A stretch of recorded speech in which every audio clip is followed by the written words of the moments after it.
no sia abogana de shimaye mobibia ajoma makwaba de ba ahenkan adiokunu miensa echipo miensa kasafidie esuo ene eye efiada kitawon sabosome ne da etoso edu enan afimpinu ene adionu miensa mu obiraso esa ensama hodo asamufo asamu krojen no yatena sie ne yedwetem ne yetesemu di mu nkyerɛkyerɛ mu nyina da ebesomo abusua ne eye fiada na edu fiada sendia na ne bebi atai di sensem no ya bone bede edoso papa enigidin sem eno so etuatuato ne ewo betie bie anisa achim da mra hyebedwani wakasa edi afate tape bia na watwi mu edi ehim wo my Ghana emo sanso ena kwofo bi ya sa speaker of parliament enhyese fotosanfo embra no bekenkan media budget na abusuan da ben no wo bekan emu nkyeremu aba abusuan sam no edoso pa ebi aka yenum ehu samedi kan ka so na ye fiada enti ya beti asim enigidi ensemo na abusuan ya obeti bi ni sane asini twani bi watufuo ansanso bokoko wase mrantie na wamaba wamo shama na kwaya wotu kwaya unufuru asini fie die ebi mfa ho abusuan evanasi buku no enso ho obi fufuro so atworo bi ajeta nan na ajeta nan de ne de guess wasi wo fa bi pa wo fa bi nanso na yire de ne bone acha na se de nkofo horo no no se wo mpenisa abusuan ni obesanso tie bie ni sa ya togun sa ebre bi ban na wani asaka boys no na wo mu twe moso pa na nienti a wo mu ntam tete ye no ena nwumre wa kyerɛkyerɛ mu mo amu peleti ye no bafedu wo kochi mu amfita duku ahima ba sise mo no mo amu nkwaso de ntem no asem bi wo ho a ewo sa wutie abusuan na nwumre ye ya no wadi echi aba fontentan kese ne so Facebook eya Ahenkan 93.3 FM ya demu live wa wudu wa na wa like wa che amofe wa dwenkyere ne na de egu abresem ya bekenkan ede amawo YouTube live onso ya demu ewo ho afa adwenkyere no ubetimi de wodi na afa emai so 0533 898 915 0533 for the far where bresem ya bekenkan ni nyina da de ama 3.3 FM ni a capital letters atwoya kese obehu ya fili gadochi ewo ho na afa wahwie agumuhwie ya bekenkan de ama agencha kro no SMS so 0533 898 915 0533 898 Yabekan Edia Makenkan for what yankan ene enumrei eye guess Efia ampofowa mene mame ekwia Janewa Afegana de Shemamba mayan shansam no asise Ahenkan FM Ezem Ebusuan ya shasia na ya shasia afiri omanti asoman Ghana mrahye bedwafie enkofo bi egbo mohwene ase entontom a ya che na ahye toam adan ya omusi da bi afe no ya wura mu 2023 no ya chemu se ta enu ntia wasa Ghana fotosanfo kenoforiata ade made year budget review eba wachire Ghana kwa mabosika sani ya cha ye nimu acha afinimu no wanchire sani Ghana sika sam ho nsam no akwa akoduro nti enanu ada enkwafo bi minority wa wani tua wa mo na bekasa ho omo kwa ho asa dabi kadofori atamra bonten na ne omra parliament house na ta defita no one shan one bechire media budget review ne de ewose eba na ene Ghana mrahye bedwafie ye kasai wonom asigina ya gina no eye Ghana fotosanfo ken oforiata ene na pamfo ena asigina ye nti wo mo edemane first deputy major bedwafie and ya wo yi nsam ne one by one oba brofo oyi no one neti wakasa adiama anso ya wonom ene hwe sikasam so nti wo se ene wo bepiemu ewo eye Ministry of Finance wonom dwumadie mu ne act ahodro wo didi dwuma Public Financial Management Act 2016 at 921 eno so eka nsem na nsem pia eka no ni nyina a kire se emra no ehye finance minister kete si wo beba abonten na so beba mrahye badwafie na wade oman na ko mabosika ene ho hyehyeye nyina fa sika se ho nyina beba betu dwanti we de eye amamra no na hye no nti amamra no hye ne de anyame ya domu a ebena da July boso me ne da etoso aduonunum 25th July 2023 eye benada wo mami echirem se Ghana fotosamfo kenofo wiata benante na waje ne bag brown no wa shedata di fita se no smas so ho no obepebi na se space so ho so de eja wadwo odi bi be fe so de ato ne hwene so ayi yi nyoma one by one a kire obi biara obi biara nso ahunu senia Ghana sikasam IMF ne hwan nyina senia kwa koduro no wode emu nkyerɛkyerɛmu ebeba enu nti ene ye abusua eno so ho asɛm eno no na yebeka ya Ghana mrahye badwafie wonom wanso no piemu bekyerɛkyerɛ me hia wo ho Right Honorable Alban Kingsford Sumana Bagben ehye ye se aswafo bi enhwe no omombra beyi nsɛm bi ano ewa mrahye badwafie ene awbo eye swafo wono ene hwe sikasem so no de obeyi na no afi wasanso ebo eye swafo wono ene hwe humesua nsam so wasanso ebo Food and Agriculture Minister so din se omo nyina mbra na won beyi ensem bi a efa National Food Suppliers Association fo ho buffer stock fo entokwa ananu adamo kwasensen eda wo mo so ewa buffer stock company ho no eno so mo be kyerɛkyerɛm enti ya ka senso amanebo afri ho no mo abase enkwafo bububo mu din na speaker bo mu din se wo mo mbra no eyampa Finance Minister dia beba 25th July 2023 na wo mo adididi so no se ya owura edutwumo se ya de ohwega na aduane ene awreko chansam suo se ya hwan odi ebu ni din bia no so omo beba July bosum na toso edu wotwe ewa fimpinu ene aduonum yensam wo na ensam bia wo so wo mo ka we dia ne de efa aduane ho akwa atwe ewo suku ntoaso awudro mu wo mo so ede ehu nkyerɛkyerɛmu aba enti ye ka sai de enipa hodro ne asoyeye ahodro ye bubobodi se won mo mbra beyi nsɛm bia no ewo mrahye badwafie no se date na ba ya obi abekọ kama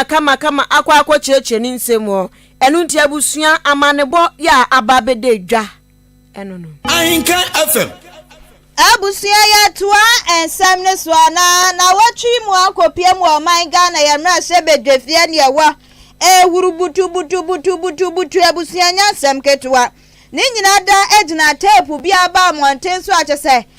wutie tape ni mu sama ede pefesa MPP amayoko ni mu bie emu mani bie ne ewa mabo posa kwan bi aso Inspector General of Police Dr. George Kufu Dampare ene wodi na woda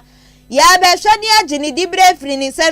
nsam keka bi ni yobi a wada ne die no emu ama wo man Ghana ye nkwankan ane ewudie mu nsam kura wo mu kirebu sa wo mu anhwana papa ne anyina firi wa 2024 abato no ebeto chimase ne breaking the 8 wo mani abre ho na hwa na ntimi amam ne audio no tape no abusunya ensam ewo mu pa na eba mountain so ne empanifo ani ntiri ne akukudam obia kira na adwenya amachese Minister of Interior wanu so ba be kasa fa wadi mu kyerɛkyerɛ mu nyina atodwa na achimda yemra shebedwani wani monyamfo Alexander Akwesi Akwane de wanu so akira na adwen afa sa tape ni audio wa kika se Dr. George Ekufu Dampare ye be gini dibre free ne nsam no kire mu say Inspector General of Police wo bo adwuma pantinya dia wo bia sa betimi asori kekese na mampani je Dampare dibre free ne nsam na mampani so hwe benkum ne va na wakwa akwaje Dr. George Dampare dibre free ne nsam wasisa nsam ne pa de nya de bi betimi asi e wo man konkron Ghana mu empo waka susupo piasa satrimu pono MPP amayokuo no obi anu a watena se akwa boy pobi sasa Dr. George Ekufu Dampare ye begini dibre free ne nsam ebiam anu wasa so kire se sani ya kikasa na NPP guru NPP penifo ni bie wase voice no wano kura watie audio ni tie tape ni mu nsensem no waye NPP ni mapa NPP penifo ni woni mobia se de obia so ni ne bantie wobia kasa onim sa asumesi na ekasa yi wabenti na ekasa na watie audio ni mu nsensem no wamo kasa no ntimi nka sisupi ase wamo ye NPP ekuo ni mo ma entiano de wantimi nka na wani monyamfo Alexander Akwesi Akwa wotwa ne nsem so wochem sa no kura asin not na nu ya batwe course no wono woko bi pa na ya tro ba ni wie yempo ana chasaye NDC amayuko ni tutinani wani monyamfo Johnson esi edunketia wa France amtrofo hyiemu adi tujwa wabo aposi sadom ekuo no wabo amabaso akire se by election mienu ekoso nyedi kan koso ewo ayakumewu ana fani etosu mienu asenot no wabo amabaso kire mu se wo munyuma kwaya wamfa so tutu wo niema no bibia de di pefe woni monyamfo Alexander Akwesi Akwa kire se wo hwa sa anamona wotuye na bibia de di pefe sa aban awati abanwam no nya obi a wo yenhyeso enti wo ma posi sadom ko ni kwan se wo mu kwa na sania wa maiga na amamra sifatia no wa mu nkwankwa ye adwuma wose ebre bi bayan ka po oposi ni be ye adwuma ene watu na ni hwe benkum ni nifa na tse wo hwe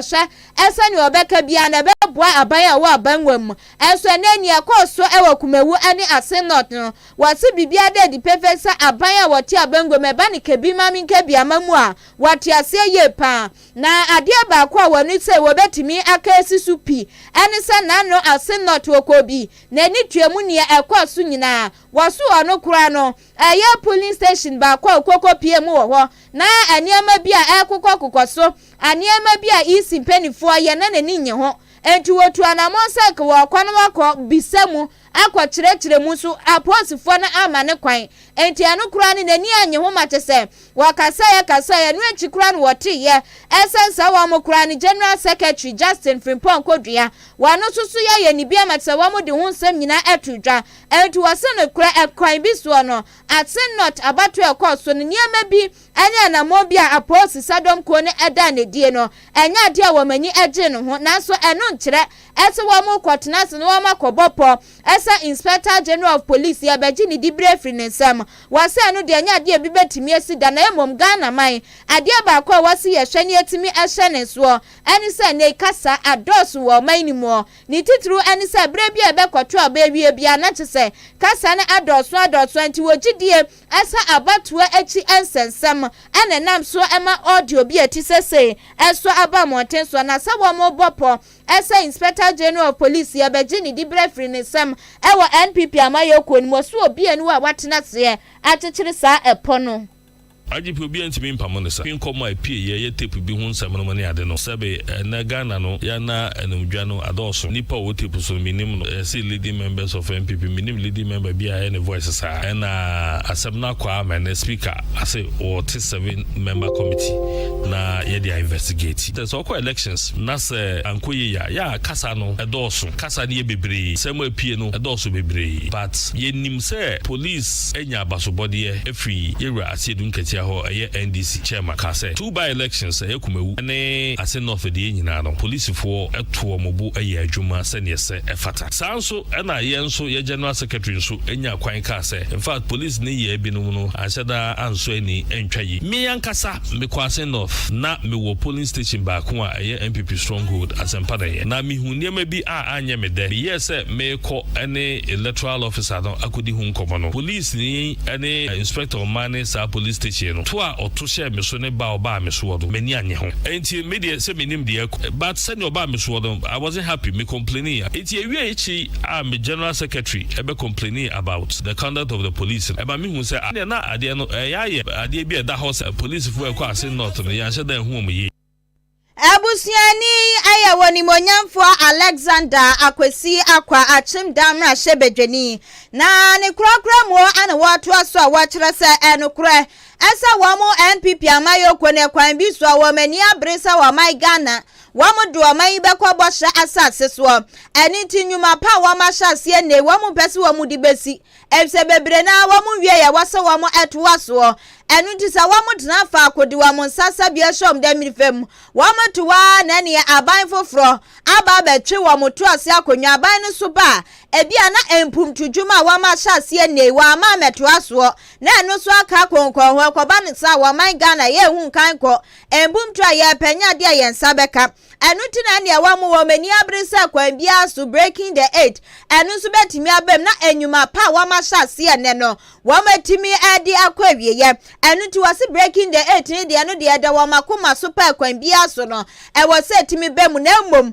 breaking the 8 ni wo wonti anu nkire se wamo ba be hwirahwire obi akwotena obi konso ahwire tena obi konso atentina ache a wona wase wo boaye wase breaking the 8 no aya wamo nsama wamo beka wama na montu a wamu betu eni a campaign message enu na ne womani da so na sa pansa womani ada ya post sadom ko ni so sa post sadom ko ana betimi abo wa mama breaking the 8 na timi abem no wase anu kura de wamo nwe hwanka ho kura na wamo tenase na wamo dwenjen breaking the 8 ho ekwan a wama hyehyɛ wamo niama na wase wotenase ya na wohwem a wo hu baby a wamo kan ye esa post sadom ko no wamo na ne betimi abo wam anasa wamo do mani ni wa makoma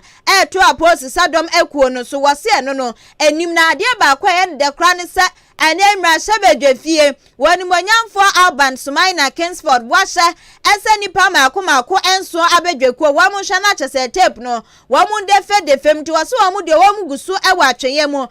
hwe nim sa nipa nso abedwekuo ya pa wamo no audio no wamo beko de fem no wama ye hwehwem na bebi efiri bia nso no wamo de ababetu dwa ewa mra shebedwefie enti no police dia yo yakwa elections bebra police fo aso de tia pa sa omo de omo support aban a woso no enso enkrofo yes omo beto abatia sa aban no omo to abatia aban na woso no enti no MPP nya de ade ni to police fo so no ba bebo an ye break 8 ye ka say ye be break 8 in the question no of breaking the 8 no police nka ho da bi ye fa ni to police so ye dwuma dura ye bebo ntoa na ya kai asem ya kire yensem yi na Ghana fo ati ase sa sanko fa de ye chi sanko fa de ye chi Ghana fo be ma ye kwa me ato aso enti speaker ase wate committee ye betwa ma committee no asase aye na dwuma na fe yehu ye mampani eni so ade ehu no hu wo ye dampare mu na oma ne be ye IGP or appointed as IGP no emma obia ti ase se ye mampani eni so ade ehu no eso ye nyina nim ye dampare baby ofi eni ne police lifestyle senia wa ye dwuma ye na no is a very celebrated policeman.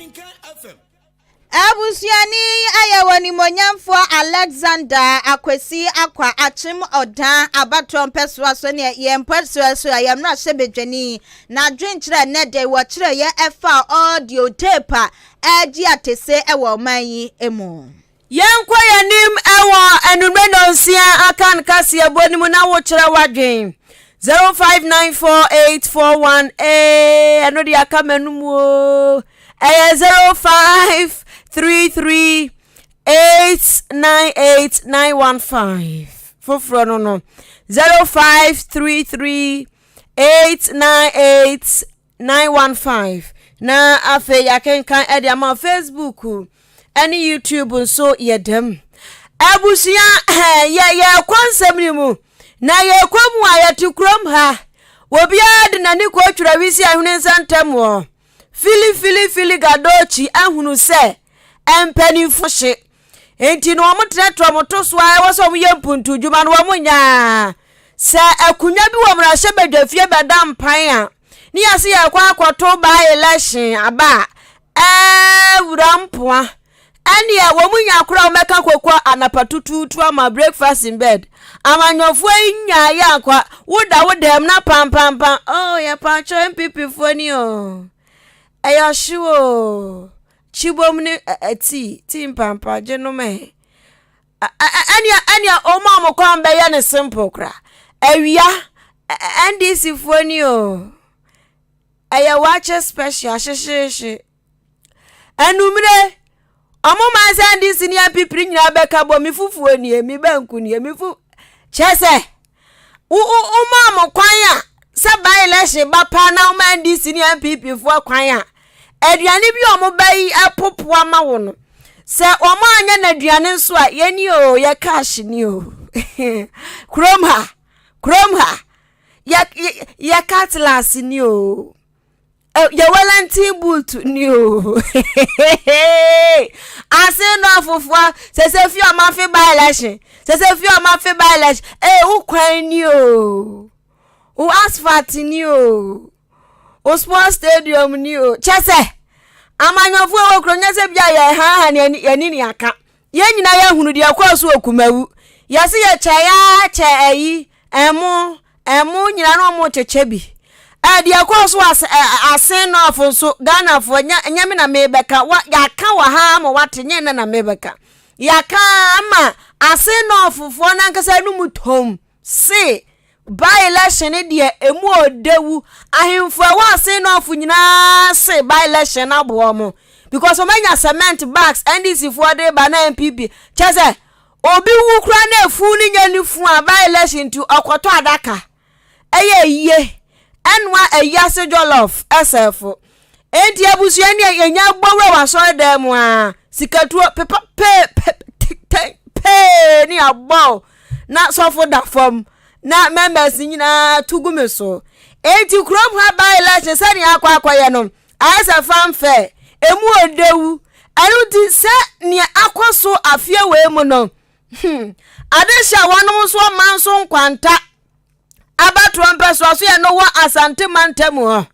manso nkwanta fo so se mo pe ba election o wo mo so omakwan atete apansam se kontebe enti ya ka sei wonom abo mu MP omomra sebedwane awuto omusu omunya yanka mu MP ni kura wu wo wudi ani enko me ba election na nka mo so atadwufo wa wo matede abusia sasem yo mu keke manso kwantafo keka ni MP ni wu anka ye pe ba election ya MP no sebe omdo manto sebe na me de jami frane ntoma te se de me gbodokon no dokon kete mi frefra no entoma obeto 3cd obeka se wanya dokon obeko na eketua bi ti mi frefra no entom sebe enkomu MP awu a enkomu benum so se guna no mo de atwen se amanyofu ebeba no mabaya nsenkyere ne obebo mu sikatuo abaya akwan abaya mpuntu djuma na abusua sem yankofo yakan edi broken heart ka sia papa ako MP ni so nam so ama eye oni bonyamfo George kwabena tachi ababonti ono na yemna hyebedwane a ogiram de madesha wono manso nkwanta wo asante mantam se asam no te ne na ne nsungu jam chese eye na homete pa se empuntu anti no ne manfo se wonwu na yemeye empuntu de na chese ewiase no eye dia fa baabi bone wasiti nipa ni atenka enipa sese nipa nsuro owo biem sese nipa pempuntu a wodi kogina owo so de a ane asam na hyene papa awura ni zigizagem enu nti na asam a wakanya ne sese asam na manso kwantafo aka so mo pe ba election be so onu owu na munya ba election no mo yempuntu djuma no wonte ase omunkombra biem asam na mo kan ye no nyane kwan so ano no na nyane pe so omakwan ya atete apansam se kontebe no wanyeye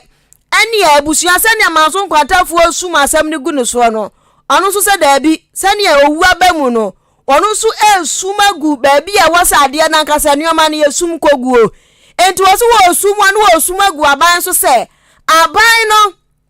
ena embo ne homoden nipa meka na so ya MPP ni people o se na aban a motesuo omomam homoden akwan no mu yiyi a enkuro akasiem wo enkuro nkase atele no mu akwan ene mu yiye na enkuro nketenkete bogate se manso nkwanta ho se no de twafecho bo mu meyi enchi se manso nkwantafo ewo subuo bi bo amfa ba ban enye ono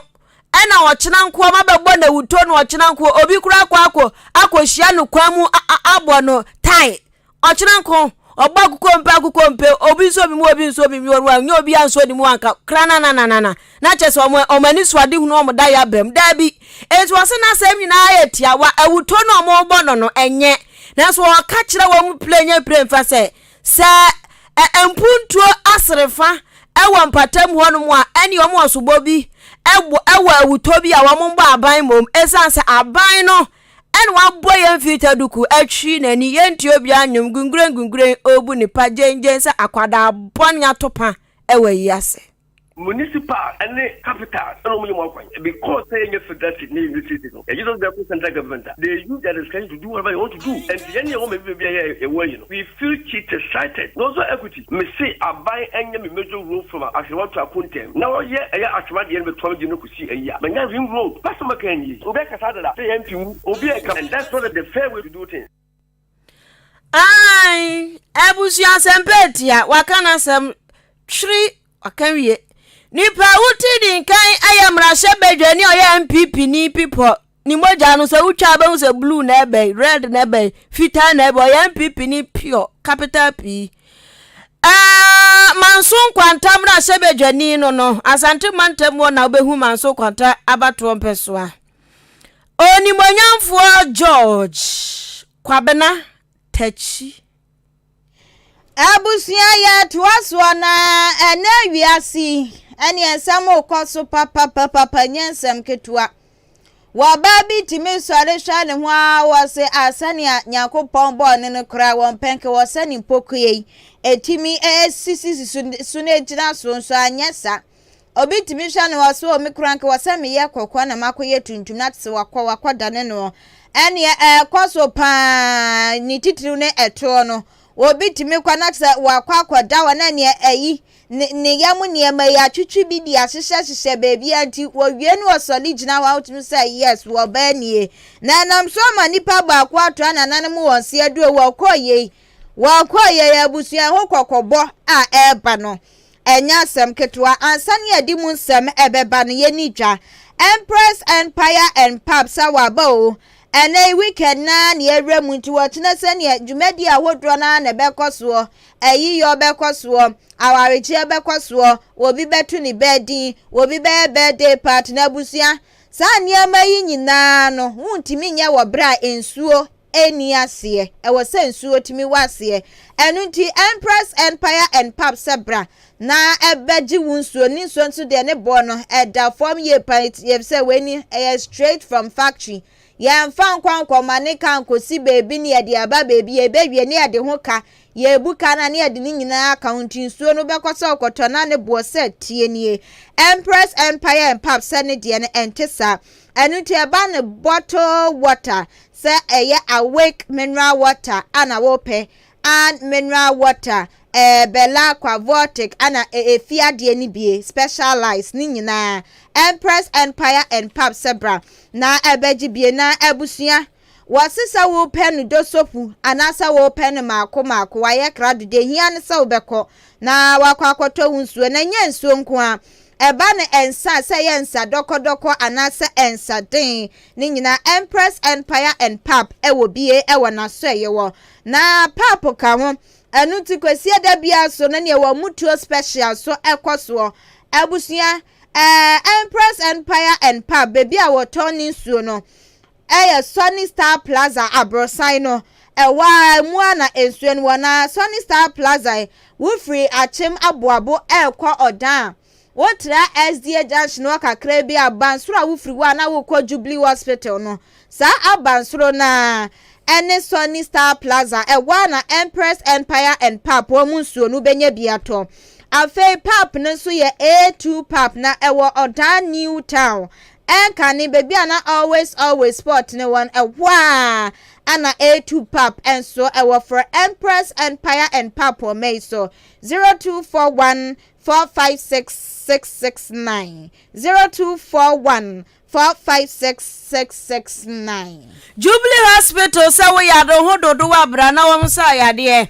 Jubilee Hospital no wo mo yade no omusa ni ye pa yade bia te so aye krankro wo mu betu ase da kudi ama sanse a doctor fo gina so 24/7 apre nkwa afa private rooms wo ho enti nkwa na ohiem na woje wayare hwe obi ahu ntwom lab wo ho nti bibini a na wakọ check e wo lab no pharmacy enro abomma se den oba wo fa yafu antenenta no kọ na yemfa yansan fefa afuro no so na afuro ni nyimfi adum nkosi 9 months na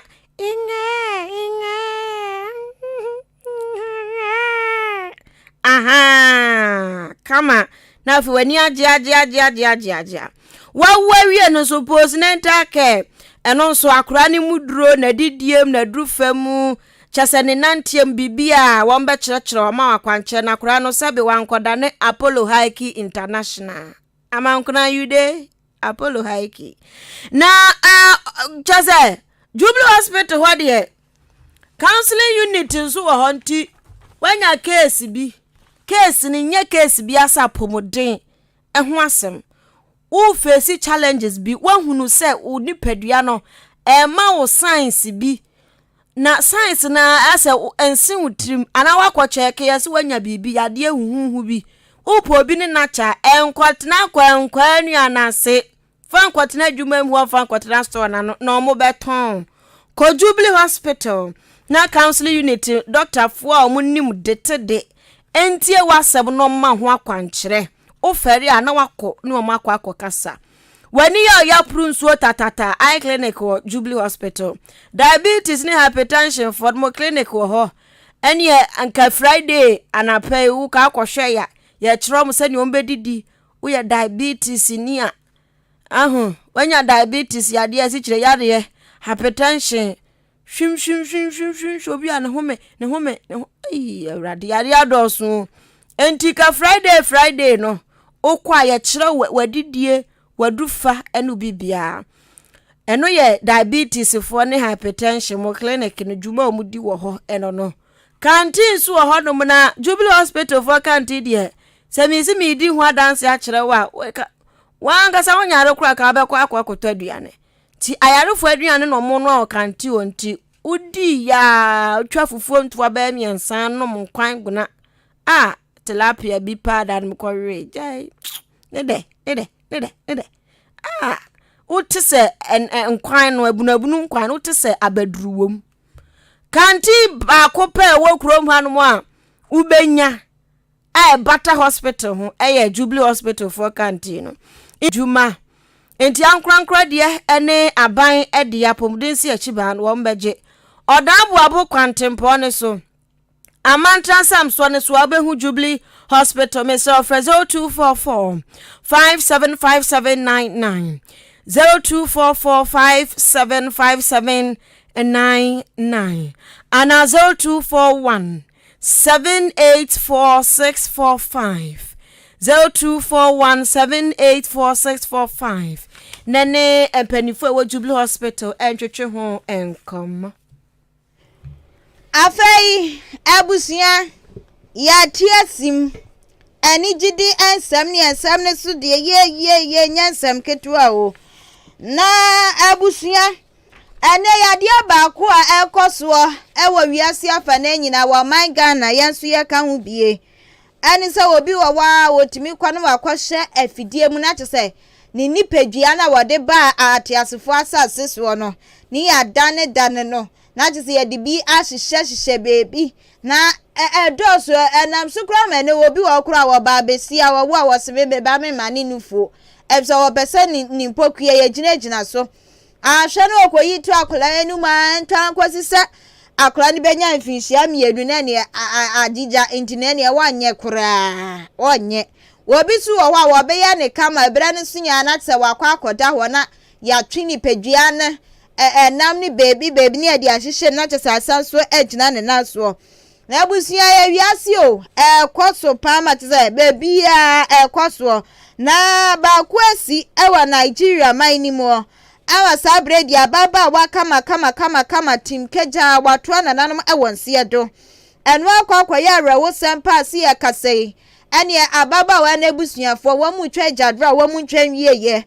ekoso Nigeria mine na we yakwa na wakwa ya na we yakwa wo man kronkron Ghana mu so ekoso na Nigeria man ni mu a chese akoso na msoma ababa wa ba ko watra na nanom wonse do ana Nigeria sinitwani ba ko ne ono eba ni sinitwa wa kodari wo mu pa ne de ne ye sikaduro yenye ni pabonesam yenku obi nkoji sika wo sinimu a ja wuntimi ncha ne hunya bebia wo hobie bebia chese wo hobie na ni di angasa eda ne so eye anayo Modestus so eba sinini mu de ne dia wo bia nim se ade frɛ no ene kanayo aha wono na enam sasa ne ma ye akosunte ye wono so wa bokoko pa kire mu sa kwakwa na wo bo ne nya Nigeria man ni mu nku a wiase afa na nyina bisa wono wa wono wa abusua wa yire wo ma ne ma no so ema ka hu bie ema na wo mu ka hu bie no wo mu tutututu kwan enti ne ma ne bia na ema na wo mu no ba kwa atu kwan na wakwa akohia ba ma wo kuro fufuro bi so bebesa me ne wotena ne kwakwa wi awale wo se atimisi wo bebi a hwekwa na ne ba no waba wo my God na mu no waba behia ne dofo waba behia ne mfempade ewo my God na mu na tse wa matro so akwa wi awale enti wo se futuo ne kokobo na wo bo no eye wiase afa na nyina ene se wo se emema no wa wuni ma wo behia ne baba bi putu pasa chenchina ache wankwa na sesajui wankwa ye bie sane be ya nimpoku ya begina so sane be ya wo benya achinyam na nanim nyam ne susu agina so na wunim na wo tete ne ba na sane ba putu pana ne baba bi kwakwa ye bi na niedi kan wo hu sane ba na koye bia wo so wo be ma no wane wo ewasem sane ba na tiasi o sa wan tiasi o wo so wo be ma na ne wane wo ewo bi kapa de kire se wo se ne ekoso ni titru eye maba wa no ya ni ya sadie wo bi wo kwa obekwa akoya no wontra na nan mo wonse do wo be fa ne wo adidi na wo be ba no wo be ba na chi asem wo sese bebrebe ko wiase na sa de kro na wo ba ne kwakoya ye na asunsun sanso enia mabone wo hawni ateti ne wo na musa ne kwane nyina aka nyina wo benam sa ateti ni mu akosise twedi ampon beto ne sa afra no anu to se wo no de ne nsa da ne nsa yam emema no bebi obekwa akohia ne baba sa ne ho ya ofe na wo pesa wo ne tena ne wo befie na ne wo hobia na mo ye na wunnim na wo sha ne ba ne sana wankonko iye ne to wankonko ye ne nufua waso wo sa ba ma no nu wo bi kapa na ansakura na nu besie no ene ete se ne kasem wo afrafra na nanom abunso a wo mu wa Nigeria man ni mu na nanom abusuma wo mu wiase afa ne nyina enso a wo do wo se wo de ibodwu ato so se wo ba ma wunnim a wo be sha ne ba ba bi sa wankwa na sa nyama ya akoso enawiase wankwankwa ye bie no asakura na wonu benya no anase wonu bedin sa abusuma wabubo mudin enso a wodro wabubo mudin nyina wamuni kai ani wunni asakura no wono eso de ne dia atimi atoa so de nani abre papa. I am angry, physically and spiritually. A friend in the US told me of how a patient, very beautiful lady, came into the hospital after this bomb enlargement. She had an infection, and her boyfriend, who caused her to go through that surgery, just came into the ward, and next thing was, smelly, stinky, I can't stay here. He ran out. A few days later, a girl died from infection from bomb enlargement. On this note, anybody, the name of boyfriend, who will cause my daughter Ola to do bomb enlargement, Holy Ghost thunder. I say what? Holy Ghost, may Amadioha from Igbo land combine with Ogun from Ijebode kill that person. If this bomb enlargement was true, why are husbands not paying for their wives to do it? Why is it that boyfriends are the ones who are paying? Why would somebody subject herself to such pain? Have you seen them walk? Brothers and sisters, the word is enough for the wives. It's not worth it. Husbands are not giving their wives money to do bomb enlargement. It is not profitable. Into ya bema now you're responsible and wa be fie no aba be ye ne esese okunu se unya be ye okunu kwa de ya nim se okunu de o ya responsible bibia de dem tinya de a obe hye ne ba ne satenchena chenwa nkwankwa ye ne susu kire nimdie na empranche ne boyfriend girlfriend wamo ye sa ne ma no ansakro de be kwa wi aware no kura sa ne ma ne bi bebe munti wa wunnim a wo be hye wono baba no wakwa ye bie no ene ewa wo giregireje abusia ani ayekotie ye eya Nigeria sinitwani Anayo Modestus eba sinitwemu wa Nigeria maini mu dia ne din ene Kanayo. Ne do about Holy Ghost fire. Yeah. Holy Ghost fire bend them. Now asamo kan I no correct. But unso your ba. Uni umujidie. It will feel say otuna oye otua na fe confidence na ba. Nyansen nim. E man nso nya e man ankasa na pre. O ma miska nkoye. Hwene de samamu me ne toaye. Me hwene video ne de. Hwene video bi okotokoto. Ona manu okoto. De be ne yeje. E me man so ma pressure. Ye be peto am dem peto. Kwabna kwasti wo kwabna kwasti. Kwabna kwasti say na se won ne be ware a. Ai o de nya ware mpo. Ware de onya ware. Na ne be twempna kwabna be mo akoye oto. Kwabna kwasti because minim nipa opeto sa. Say kwabna kwasti. Ti we say no, what the pressure? O say man so ma pressure. Ana mpeka ana mpesenti e man so pressure niti na ya wo muso memma no wo gwaji sikeduo niti e man ma pressure dia no so be ma pressure niti ono say na wo say hwe adwen bone kwabna kwasti atwane de anyo ya tukroma nipa awu osa to we nipa awu ye hu bi kofu awu eto ti ato no ni obi ye tuntum se krade abanse tuntum na ani ko na ka onu medio na ka high tech o isi akrado utimi koda ho ye wro skin no no ay kokokokokoko e de be ne ye hwe wo wiase meme bu onso kro pa ba kokoko on ba kokoko ndi ma de be ne ye gi adia mema no so to pressure to ne peto o to ya flat bottom flaxa na fe wakam ede adea ebusia to ye free where nye ntinsim wa ha ya ti krom wa ana ayi Yvonne Nelson de I am not Yvonne Nelson by ehun sam de ya ka be 2 weeks still krankofo kom keteso asa book ne do edom pillow nchen abehu anso akoka chapter 8 wono sa akode part ehwo yankofo dewu eyankofo do enti Yvonne se chiro book ya aka ho asema ma akoto se daye afa bosu papa oyi movie achapa oyi movie kwa na Yvonne Nelson munya so mu ba be yi movie oyi movie achapa ajeta 9 ajete so atchiro book book ronde ni dina da so ajete 9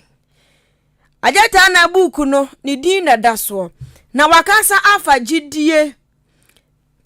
menya perfect menya pepepe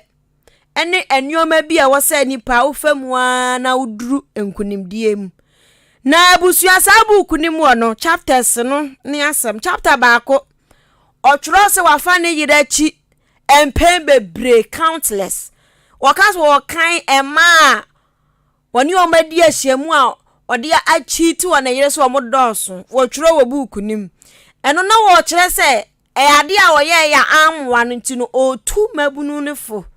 se so wo so uye bia kwabna kwastie aha no tie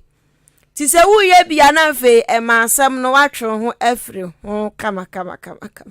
me menya asem de menya asem o mid morning no so Monday pe me sama me ho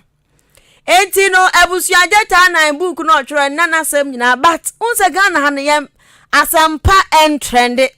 book yi o kan se bebre kwan a ubefa so a uba so a ubedi ye wakans enu de atwa afeto o mantie cheating ni part no Ghana fo aka ena afa yi uyirachi ena ayire ho fafefe se en antika wanka ka bede hu nipa no wanka wantwro book ni man ka bede hu ti wose na yire de ne bone acha no de atwro book a oya asapone se Ghana fo atwe papa abo so papa se de na asem o sande aba no watwa U10 ekura chirechemze cheating na no kan nya se bi asebe oni oba afofra kwa akoda ensem bebre ensem pi ena ye describe na se ye kire emekosi se obi afa ne yirechi obi afa ne ku achi enti cheating na wo ka no nya se bi oni oba afoforo bi akwakoda na Ghana fo sunsun kana sem book no sensem pa bebre wom a obi abetimi asua no munya cheating ne part no na wari asem ne yire di ache no omun kan book no mu bibi papa o na cheating no adwaman no omunyi from trim. I had you, for example, and my mind is like, I'm thinking lustfully about you. That's cheating. You can't limit it to, because otherwise then we get away with so many things. And then what the good book tells us, how do we justify that? By just thinking lustfully, I've not touched there. They said I've sinned. How have I sinned? But that's what the good book tells us. And so we translate that to even touching when my mind is impure. I have cheated because I have a partner. And that thought should run through me only with my partner. I'm not going to say that I slept with anybody. In my thought processing, that is where the cheating happens. And it's tough for me to even put it into words, because the way it was written in the book is how I wanted to leave it at. Because the moment you try to explain these things, then the media takes it off and then they twist their own lines and they Ikai ayesini twani a wo krom hagete anan ena busuani buku ne nsampe wa ebo baba na eba ne so no na odi nchirechemu kakra aba na kuya cheating ase ajese. Oh, cheating ne de se unyo bi ewo ho. Ebi amo hihya awale e dos bebre me ne counselor ba ko e ka se o che me say cheating no se wo fa na chi oni ye fa se bi a oni be ma wo mo hihya awale na wakọ ne be ma foforo sa hihya awale mu ye niema bi ani kwan se mo ye a e cheating afei so oba ne be ma mo hihya awale na ekwa na be ma no empofiri mo se mi anam ka se ma walu mi walu biem no oja ukokofo obi foforo a enu nso so ye cheating de na kokot enu nso betimi de na kokot we cheat wa wasa wo mre matna ye shawari wasmi but we dey ja aware hihye no we dey aware ti cheating ne yede ufa wo yiri eti ufa na chi okwan be so say otwo na afa na chi echi fa na eden wonne wo yiri ewo ho na bema wo sa kofa wo ba foforo wo yiri n'echi kofa do sesen ebia oba wo sa one ne wo relationship mo kosi oba foforo pe na just one cheat we cheat nti papa obo so justify dia na se bia oba ni ni nso bi wo wa eniema ba ku mienu bi timi kos na oba na nkasa te ase so eni ese ni saint no kofa oba foforo ayamuye ma bi wo sa ayamuye fo bi sa ebi mu wo sa ohwe ne ekoso wa wale nim na ohwe na eniema bi say eyi Sarah cry bi Sarah dey na different enu sa bi betimi esi na oba na ka so ni saint o de ekọ na ekọ kofa foforo na obi so yes on pese oba ni nim hu ma chimpo ni mu hwe anu de mo hwe mu se mu tie anu de u chiti but ajeta na de ye oka onu so de ko Bible mu o se Bible so wo hwe oba ni enu na wo dwen adwen bi ni kwa so dwen wo ni mu atro wo mu se onne you are so naive coming up now fame no tino who take advantage of a mabinum. So what try the book? What is written is written. It's written, bro. For cast, and I say, "No, I bas say, or you when trim." See, I was what I say. Would you trim cry? I say, "Oh, baby, you cut." Say, "Who feel she can't." One na sabi, one nada. Oma wada ho. Ewo hum there be enu nye cheat. Ti papa. Say bashin ne doors. Ghana for meye wo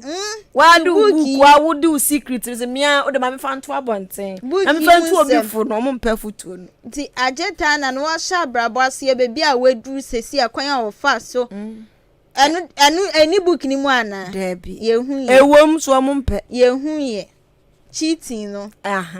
enya ni fiasem no enya ni fiasem hono Ghana for you. Odi tufu no. Na kabeda na ya Ivonance book in sebebre. Na sa akwadi abortion ho na. Ho na hete. Ani ye krom ha. Abusia yantu asem ne so na hip hop artist ba ko ya talk.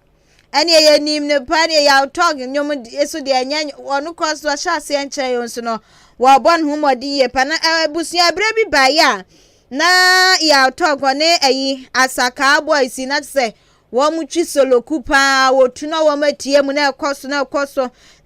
pofri man ye hu so wo mu nya wo mu ntemati se hu ya talk afa ne kwan anu wo mu so afa wo mu kwan na wodi mu kyerɛkyerɛ mu nyina to dwakyɛ mu se we ni nye beef entokwa bi ansi wo mu ntem na mbom aniema bi ananka asaka pese wo mu aye no anantiase anya adwuma ntiase no so anya adwuma na ankoya ntokwa entiase na anya adwuma ne ono ya na adwe wo ne manager wo mnye o madwensa wan befa wo mo kwan na chesasa ka so wo mo so afa mo kwan tino enu na koba ya o si afin pinu ni adoni ba ku 2021 ebra wa kwakwa bo anyom yi sore wo be sore yewu aha wade sa anyom ne ba na asaka boys ne ka ho bia na city boys Regi J Bad wo mu nyina ka ho bia na wade nyom ne ba ye etu omu wi ya na asaka boys ne ne kwanti ase apembu se anka won fa ne nsa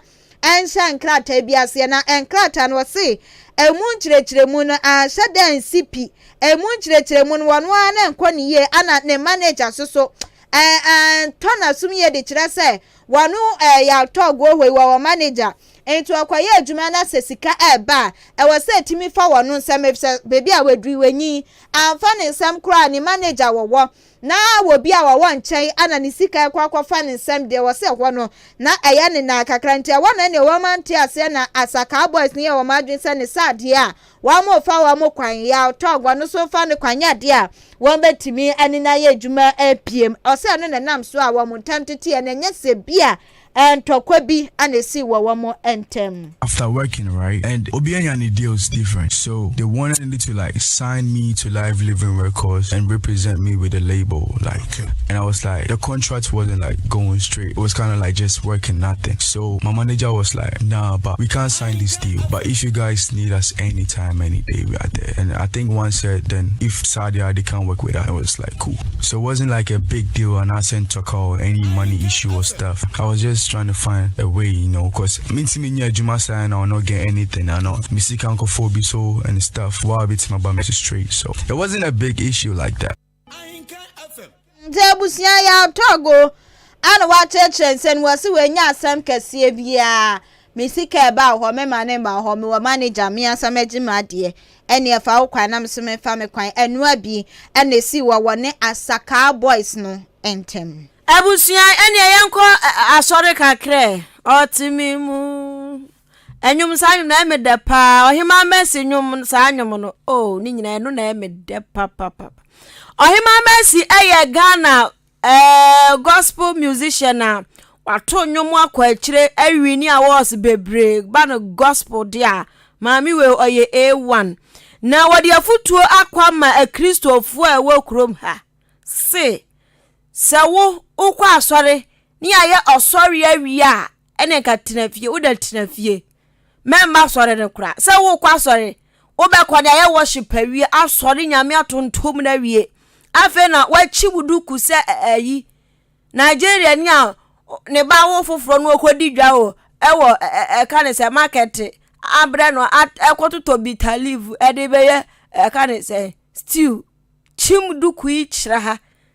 onipa ba akuduku obetra ho bo ogina hwehwem bo kakra no wasane sa obekọ no na worship no ya sori nyankopon awie nti wo se wo ye Kristo ni na wo kwa sori na wankwa nkoto worship a tumi a wo osom ni mu ono wahwere enu nti wo ka kire Kristofo nyina na wo se